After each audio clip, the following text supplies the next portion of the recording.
Boa noite a todos. Boa noite.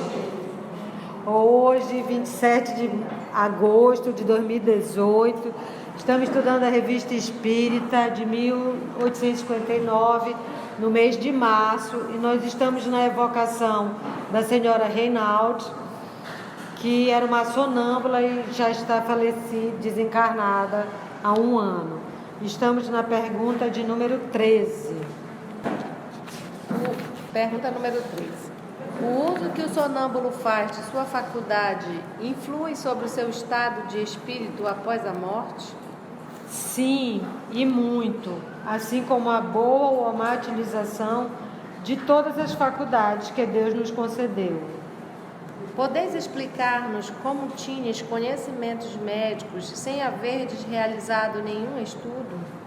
É sempre uma faculdade espiritual. Outros espíritos me aconselhavam. Eu era médium. É o estado de todos os sonâmbulos.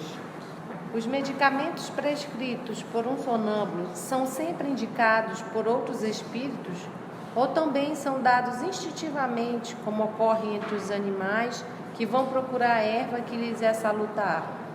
São-lhes indicados caso o sonâmbulo peça conselho ou quando sua experiência não lhe seja suficiente.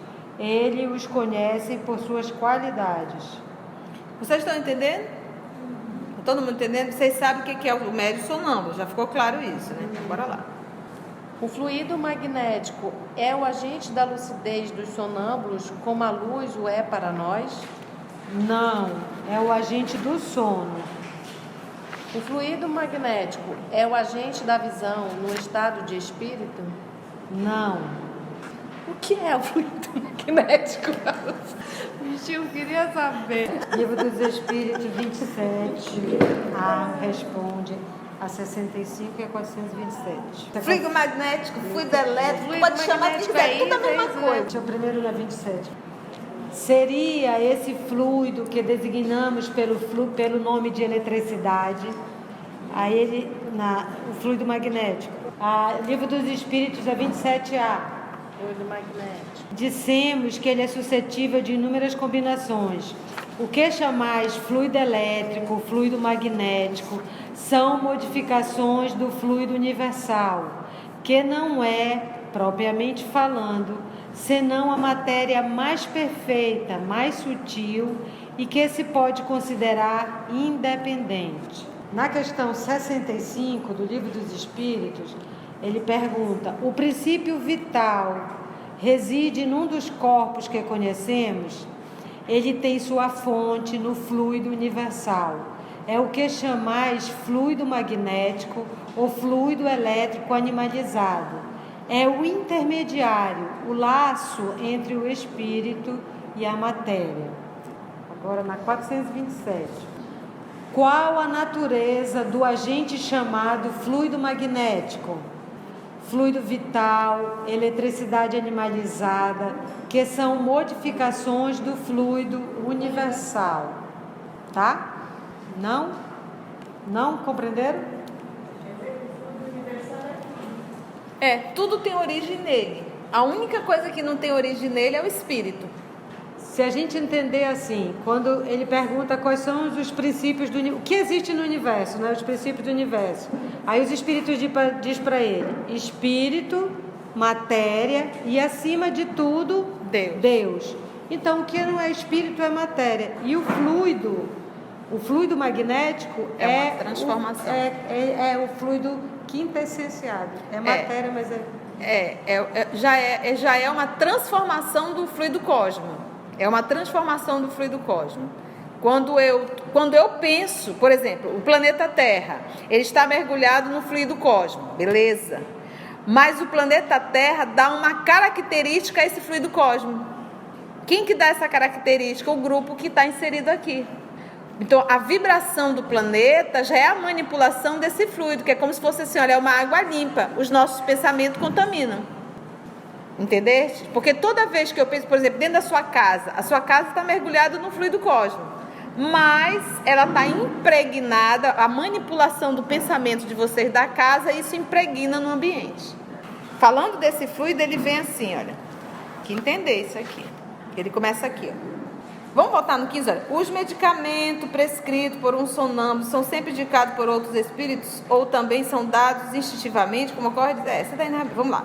O fluido magnético é o agente da lucidez dos sonâmbulos, como a luz o é para nós, porque sem luz tu não consegue enxergar. Então esse fluido magnético é o agente da lucidez? Não. O fluido magnético é o agente do sono. Porque lembra que quando nós vamos estudar o sonambulismo, por que ele está perguntando essa pergunta? Quando você vai estudar o sonambulismo, tem um médio sonambúlico, o natural, e tem um médio sonambúlico provocado. Você vai provocar, você vai induzir. Então, no momento que eu estou induzindo alguém, aí sim eu estou usando esse fluido magnético. Entendeu? Quando o trabalhador, ele vai e ele induz a criatura a entrar nesse sono, entendeu? Aí sim ele usa o magnetismo dele, o fluido magnético de quem está fazendo o trabalho, de quem está direcionando aquela criatura, entendeu? Aí ele diz, o fluido magnético é o agente da visão no estado do espírito, porque vamos dizer que a Aramita seja média sonambúlica, tá? Eu sou a pessoa que vou, porque ela não entra no processo natural. Eu vou induzi-la a isso. Então eu faço um movimento, eu uso o próprio magnetismo e ela entra nesse transe. Aí o que ele pergunta? Esse magnetismo que eu usei, esse fluido magnético para levá-la ao sono, faz com que ela consiga enxergar também? Não. Entendeu? Essa é a pergunta de Kardec. Ele diz não. Tem nada a ver, não tem nada a ver um com o outro. 18. Vede-nos aqui tão claramente como nos veríeis caso estivesseis viva com o vosso corpo. Porque ainda há pouco, olha, essa era médio sonambúlica, desencarnou. Ele perguntou como o médio sonambúlico isso ajudou? Ela disse muito. Porque toda vez que ela entrava no transe mediúnico, ela voltava à lucidez espiritual dela. Aí ele pergunta agora: vede-nos aqui tão claramente quanto nos veríeis, caso estivesses viva com o vosso corpo? Melhor agora. O que vejo a mais é o homem interior. Ver-nos-ias. Porque antes ela olhava e via só a personalidade. Agora ela olha e vê a essência. Ver-nos-ias igualmente se estivéssemos na obscuridade? Se estivesse no escuro. Aí ela diz, do mesmo modo. Se tivesse essa sala escura aqui, vamos nos esconder da sonâmbula. Isso não adianta, eu estou te vendo. Eu estou desencarnada, não esquece. Vede-nos tão bem, melhor ou pior do que nos verias quando viva, mas em estado sonambúlico? Melhor ainda. Qual o agente ou intermediário que vos faz ver? Meu espírito. Não tenho olhos, nem pupilas, nem retina, nem cílios, e entretanto vejo melhor do que vedes os vossos vizinhos. Vedes por meio dos olhos, mas na verdade quem vê é o vosso espírito. Show. Então por isso é que nós falamos que quando nós estamos encarnados, o espírito entra numa caixinha, fica limitado aos olhos. Eu não estou sabendo o que está passando aqui por trás. Eu não consigo enxergar o que está acontecendo lá fora. Eu não consigo enxergar o que está, só se eu tivesse a pré-cognição. Mas nesse movimento aqui, ou até mesmo a vidência, nesse movimento aqui, o espírito, ele enxerga 360 graus. Ele não precisa virar para enxergar. Porque ele não tem olhos. Não existe isso. Ele vê e ele sente por tudo. É como a tia falou, quando a gente encarna, a gente fica preso ao corpo e aos 5 sentidos. Aos 5 sentidos. Aos 5 sentidos físicos. Por exemplo, se eu evocar aqui um espírito inferior que não tem a mínima noção disso, eu vou perguntar, você tem olhos? Ele diz, tem. E você enxerga por onde? Pelos meus olhos. Aí tu já vai dizer, Allan Kardec está errado no livro. Isso ele só conversou com um espírito. E ele vai dizer que Kardec está ultrapassado porque o espírito tal informou que realmente tem olhos e que enxergar pelos olhos. Então é a fala do nosso professor Allan Kardec, verificar primeiro com que espírito tu estás falando. Aí vamos pegar João Evangelista, verificar primeiro se os espíritos são de Deus. Então se eu pego um espírito inferior e eu tenho um espírito inferior pseudo-inteligente, que vai ter um linguajar bonitinho que vai ensinar a coisa errada. Por quê? Porque ele acredita em aquele mundo que ele vive, ele acha que aquilo é daquele jeito. Então ele não está percebendo que ele não é com os olhos que ele está enxergando. Mas como ele não tem conteúdo, informação, ele deduz que ele está enxergando com os olhos. Tendes consciência da obscuridade? É da escuridão, tá? Obscuridade aí é do escuro. Sei que ela existe para vós, não para mim. Observação. Isso confirma o que sempre nos foi dito. A faculdade de ver é uma propriedade inerente à própria natureza do espírito, residindo em todo o seu ser, enquanto no corpo é localizada. E a gente com medo de espírito acende a luz. É, porque ele enxerga, mas nós não. Pensa, o Divaldo é quem conta que ele foi visitar Francisco Cândido Xavier, ele estava muito ruinzinho da garganta, e o Chico disse assim: Divaldo, vamos pro quarto. Ele foi pro quarto, vamos fechar isso aqui. Fechou, pediu para fechar bem fechadinho, não entrar nenhuma luz, nenhuma claridade. Chico, aí ele disse: vamos orar. Aí Chico orou, aí pediu: Divaldo, fecha os olhos, fecha os olhos. Quando Divaldo abriu os olhos, estava a irmã Sheila, materializada, bem em cima dele. Pensa aquele olho azul, aquele cabelo louro, que ela era alemã, né? Bem em cima dele, assim, com uma canetinha, uma luzinha na ponta, era o laser. Divalda, abra bem a boca. Abra, Divalda, bem a boca. Vai doer. E ela queimou as feridinhas que deveria estar na garganta dele, talvez um câncer, não sei. Mas ele disse que tomou um susto tão grande, aquele escuro, quando ele abriu, o Chico não avisou nada, né? Quando ele abriu, estava a irmã Sheila materializada, fazendo essa cirurgia na garganta dele. Pensa se tu ia ficar para cirurgia. Tava correndo até hoje ainda. Divalda. Legal, né? A dupla vista pode ser comparada ao estado sonambúlico? Sim, trata-se de uma faculdade que não procede do corpo. Livro dos Médios, dupla vista. Espera aí, mas aqui, bora primeiro aqui. Que vai no Livro dos Espíritos, então. Tá ótimo. O Livro dos Espíritos explica bem também. A dupla vista está no Livro dos Espíritos, da questão 447 a 455. E ele pergunta aqui: o fenômeno designado pelo nome de dupla vista tem alguma relação com o sonho e o sonambulismo? Tudo isso é uma coisa só. No que chamais de dupla vista, o espírito ainda está mais livre, embora o corpo não esteja adormecido. A dupla vista é a vista da alma. Aí ele pergunta na 448: a dupla vista é permanente? A faculdade, sim. O exercício, não. Deixa eu surtar. Nos mundos menos materiais que o vosso, os espíritos se desprendem mais facilmente e se põem em comunicação apenas pelo pensamento, sem excluir, todavia, a linguagem articulada. É por isso que em tais mundos a dupla vista é uma faculdade permanente para a maioria de seus habitantes. Seu estado normal pode ser comparado ao dos vossos sonâmbulos lúcidos, e esta é também a razão pela qual se manifestam a vós mais facilmente do que os que estão encarnados em corpos mais grosseiros. Então, que a dupla vista, ele está dizendo que é uma faculdade, mas o exercício dela no nosso planeta não é constante. Ele está dizendo que no mundo menos materiais que o nosso, ela é constante, de se comunicar com menos outro. materiais. Menos materiais. O nosso é mais pesado. Como a tia falou, que a gente que dá a característica a nossa condição moral que dá a característica do fluido cósmico. Então, ele é mais pesado, então é uma condição, como ele diz aqui, no mundo mais adiantado, isso é mais comum. É comum. E a dupla vista tu tá aqui, tu de repente entra num transe lúcido e você enxerga o que está acontecendo em um outro canto, em um outro lugar. Olha, aqui na 449 ele pergunta assim: a dupla vista se desenvolve espontaneamente ou pela vontade de quem a possui? Aí ele fala: na maioria das vezes ela é espontânea, mas não raro a vontade também desempenha importante papel. Se tomardes como exemplo alguma dessas pessoas a quem se dá o nome de adivinhos, algumas das quais dotadas dessa faculdade, verás que é com um auxílio da própria vontade que entram em estado de dupla vista ou naquilo que chamais visão.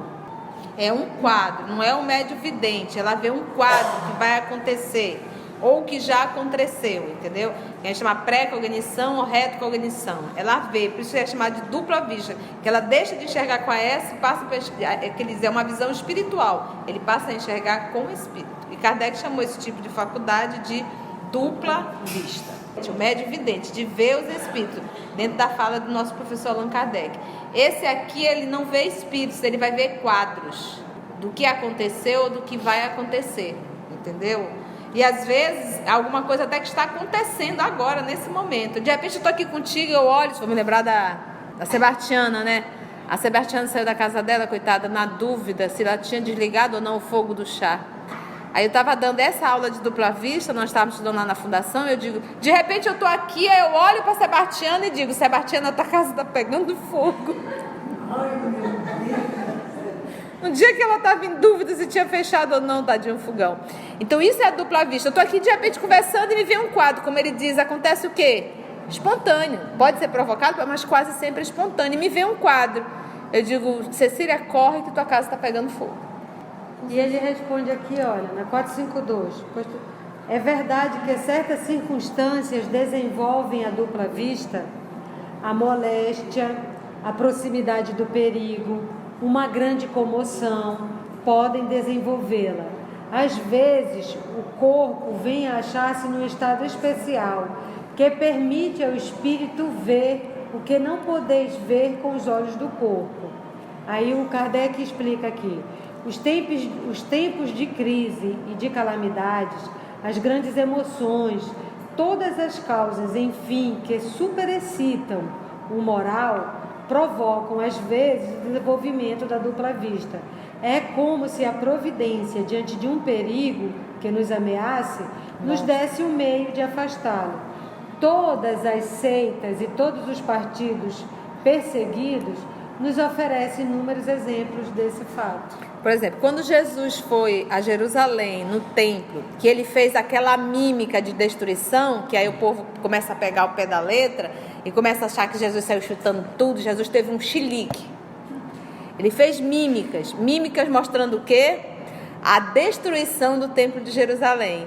E se nós estudarmos na obra há 2000 anos, nós vamos ver todo aquele templo indo na chão. Na fala lá da moça que eu achava era uma gracinha. Tudo caiu. Então, quando Jesus viu, era o quê? Dupla vista. Porque Jesus é médium de Deus, ele tinha todas as faculdades mediúnicas, todas. Quando nós olhamos para um Chico Xavier, é a mediunidade do futuro.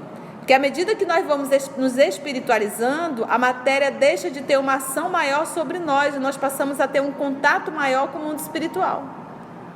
Então, o futuro é que todos nós venhamos a ser médios, uma vez moralizados. Eu queria saber se isso poderia acontecer esporadicamente. É o que ele falou, não é permanente. Não é uma faculdade permanente e pode acontecer. Ele acabou até de ler. Em caso de doença, em caso de perigo. E aí ele diz que é como a providência faz para nos ajudar. É um quadro. É porque eu já tive por 2 vezes uma situação dessa. Casa, rua, tudo naquele lugar. E depois você foi comprovar a informação? Você comprovou a informação? Não procurei. Porque é isso aqui. Porque como é que eu vou poder saber se realmente isso é uma dupla vista? Eu tenho que verificar a veracidade da informação. Por exemplo, vou te dar um exemplo. Uma tia minha do coração teve vira e mexe eu cito, mas foi muito interessante. Teve vários fatos mediúnicos.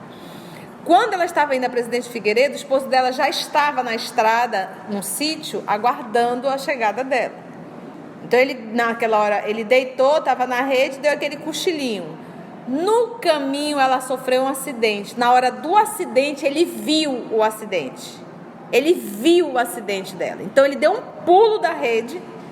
E a coisa foi tão viva que ele entrou no carro e foi para a estrada. Que ele sabia, inclusive, aonde era. Quando ele chegou lá, o acidente estava. Entendeu? Pois é. Nesse teu caso, nós não temos como falar assim, olha, foi algo que aconteceu no presente. Tu pode estar vivendo uma imagem fixa do teu passado. Que volta, aquele flash muito forte. Pode ser até algo que viria a acontecer, mas tu não conhece nenhum rostinho daquele. Então, Entendeu? Então, aparentemente parece muito mais um quadro já experienciado, que de repente naquele momento, talvez uma palavra, uma situação do que você estava lendo acionou, entendeu? Porque se for realmente do presente, para realmente dizer é um processo de dupla vista, teria que estar o que acontecendo.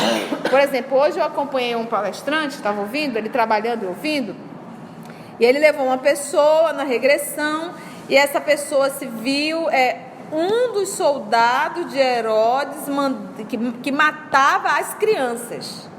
Ele era um dos soldados que matava. E ela ia descrevendo a matança. A matança não existiu. E aí? Não existiu essa matança. Isso é literatura. Nós vamos inclusive trazer um material hoje para a gente falar de Krishna, para a gente entender de onde que surgiu toda essa história. E aí? E eu fiquei só ouvindo. Eu digo, alguém viajou. Porque o que Kardec diz? Que a imaginação da gente ela é muito fértil. A gente cria memória. A gente cria. Então a pessoa era católica, religiosa, conhecia todo esse conteúdo, deve ter uma outra encrenca com as crianças, enrolou tudo e se viu lá, soldado. Essa história não é real. Isso é literatura. Você imagina que para Jesus nascer teve que matar mais de 3 mil crianças? O que é isso, gente? Quem administrava a Palestina eram os romanos. Jamais. Você lembra que Paulo, para iniciar a perseguição aos cristãos, ele teve que ir no templo, ele foi com os romanos pedir permissão para iniciar a perseguição. Não era para matar, era para perseguir. Então a coisa não era bagunçada assim, não. Então não teve aquele monte de... Claro que não, isso é literatura. Você vai ver hoje a história que eu trouxe de Krishna. Tu vai dizer, tu vai olhar e dizer, acho que alguém copiou de quem? Então Jesus copiou daqui, porque a história é quase a mesma. Então é literatura. Olha, só para terminar da dupla vista, para ver como ele diz aqui, ele pergunta aqui, pode essa faculdade, em alguns casos, dar presciência das coisas? Ele diz sim, também dá os pressentimentos, pois há muitos graus nessa faculdade, e o mesmo indivíduo pode ter todos os graus ou apenas alguns. De ter o pressentimento, de ver ir lá. 454A. Muito bem, isso mesmo. Dá para ir mais um pouquinho, bora lá. O fluido magnético emana do sistema nervoso ou está espalhado na atmosfera? Do sistema nervoso, mas o sistema nervoso o extrai da atmosfera, sua fonte principal. A atmosfera não o possui em si, ele vem dos seres que povoam o universo. O nada não o produz, ao contrário, um acúmulo de vida e de eletricidade, liberada dessa multidão de existências. Maria, que isso deu um nó na cabeça.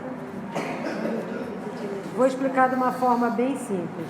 Vamos lá. O médium, para ser médium, por que ele diz que é do sistema nervoso? Já está os estudos mais recentes, comprovando que André Luiz, há mais de 60 anos, falou, diz que a mediunidade está na glândula pineal.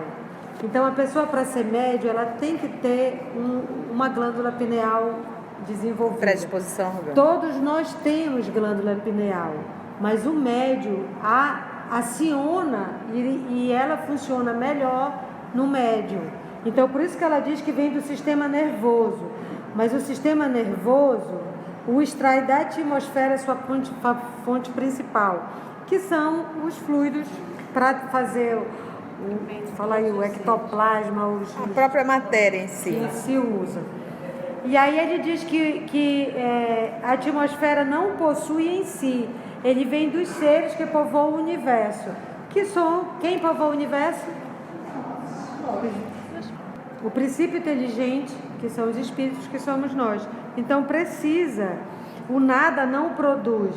O nada, quer dizer assim, a atmosfera em si, por si só, não produz mediunidade, não produz o fluido magnético que tem na atmosfera, não produz esse fenômeno. Não produz o fluido Esse magnético. fenômeno. Não produz esse fenômeno. Quer dizer assim, o nada não produz. É ao contrário, um acúmulo de vida e de eletricidade liberada em muitas existências, em multidão de existências. Então que a gente vai mexendo. Essa informação, né? Ele pergunta, o fluido magnético emana do sistema nervoso ou está espalhado na atmosfera? E aí que ele diz, para ter, como eu entendo essa coisa, você precisa ter, para você ter a faculdade mediúnica, você precisa ter o componente físico, que é a glândula pineal, que o André Luiz já dizia. Agora, o fluido magnético emana do sistema nervoso ou está espalhado na atmosfera? Eu acho que precisa fracionar isso aí que eu não sei. Essa multidão de existência aqui é que está Pegando, né? pegando. Eu não sei se ele está falando do ser, dentro dessa multidão de existências vivida, entendeu? Ou se de um grupo, porque... Multidão de existência do universo, eu acho. Pois é isso que talvez não. Ele diz que emana eu entendi que ele emana do sistema nervoso. E se emana do meu sistema nervoso, ele vai para o universo. Então todos nós estamos emanando. Então, a gente capta daí também. Além de emitir, a gente capta. Porque as multidões. Mas aqui dá para entender, esse final mesmo. E a 25 ele até diz, não conheceis bastante esses fenômenos para falardes assim, vossos termos não exprimem aquilo que quereis dizer. É complexo isso aqui, eu nunca me deparei com isso não. Vamos lá de novo. O fluido magnético, nós já sabemos o que é o fluido magnético, não é isso? O fluido magnético já é uma transformação do FCU. Estamos juntos? Estamos juntos. Ele pergunta, esse fluido magnético é uma transformação do fluido universal. Ele emana. Emanar não é criar, é o quê? Emana, tá? É igual a coisa, eu não crio o amor, eu posso emanar o amor, tá? Então, fluido magnético emana do sistema nervoso ou está espalhado na atmosfera? O sistema nervoso emana, mas ele capta da atmosfera. É uma constante pergunta, eu entendo. Emana e e aí capta, todos os seres do universo estão emanando. Porque são duas perguntas em uma só. O fluido magnético, ele emana do sistema nervoso ou ele está espalhado na atmosfera? Ele afirma do sistema nervoso. Pronto. Pois é, calma. Do sistema nervoso, ponto e vírgula. Está espalhado pela atmosfera. Mas o sistema nervoso o extrai da atmosfera. Então, Agora nós aplicamos um passo. tá, mas não é isso não, presta atenção. Ele não cria, ele emana. Sim, ele emana. E ele vai extrair isso da onde? Da atmosfera. Então, duas informações. Ele emana e ele extrai da atmosfera. Porque a pergunta dele era, o fluido magnético emana do sistema nervoso ou está espalhado na atmosfera? Ou seja, dos dois. Um emana e dentro da atmosfera ele vai extrair. E ele diz que a sua fonte principal está na atmosfera.